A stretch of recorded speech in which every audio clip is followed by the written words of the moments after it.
Oh, hey, you're back again? See, we think we found a game show that's... Shut up, Liam! We think we found a game show that's cheap and simple enough for you to finally win. So get your learning mollicorns on because it's time for... The grammar is wrong! Here it comes! From the Bob Barker Studio in CBS Hollywood, it's the... Grammar is wrong. And it's the Simpkins! Come on down! Amy Oppenheimer, come on down! Angela Dennis, come on down! And Rachel Bradlin, come on down! You're the first four contestants on! Grammar is wrong. And now, here's your host, Yum O'Brien! The first thing we're going to cover are verb tenses. Now, the first three verb tenses you need to know are the past tense, which expresses something that already happened, the future tense, which expresses something that will happen, and the present tense, which expresses something that's happening right now.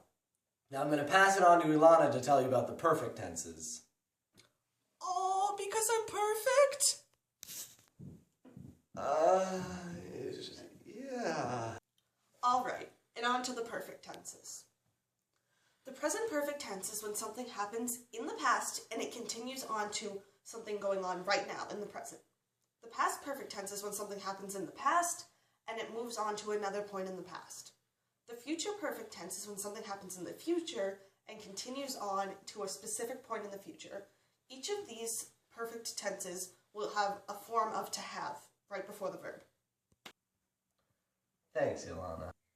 These are some of the irregular verbs in the order present, past, and past participle. Dive, dove, dived. Drink, drank, drunk. Forsake, forsook, and forsaken. And swim, swam, swum. The next thing we need to know about is the active tense versus the passive tense. In the active tense, the subject of the verb is doing the action, while in the passive tense, the subject of the verb is having the action done toward it. Always avoid using the passive tense whenever possible. The active tense is much clearer in writing. For example, we wouldn't say, Jake is talked about by Liam to the point where Amelia is uncomfortable. We would say, Liam talks about Jake to the point where Amelia is uncomfortable. Our next topic is hyphens. You use a hyphen with a prefix or a suffix between words to make them more clear or after a compound modifier. You put a hyphen after the prefix and before the suffix. When using it to make words more clear, put it between syllables of the words or not in the word at all in order to change the meaning of the word. When using it after a compound modifier, put it before the noun and after the compound modifier, or when you're using it and the noun is before the compound modifier, don't put it in at all. The next thing on our list are dashes. Dashes are used mostly in two places. In parenthetical statements, for example, Karina finds lechuga, dash, which is literally just Spanish for lettuce, dash, to be hilarious for no reason in particular. The second place you use them would be in a summary statement. For example, Naruto free Dragon Ball Z, dash. All of these animes are completely inferior to One Piece.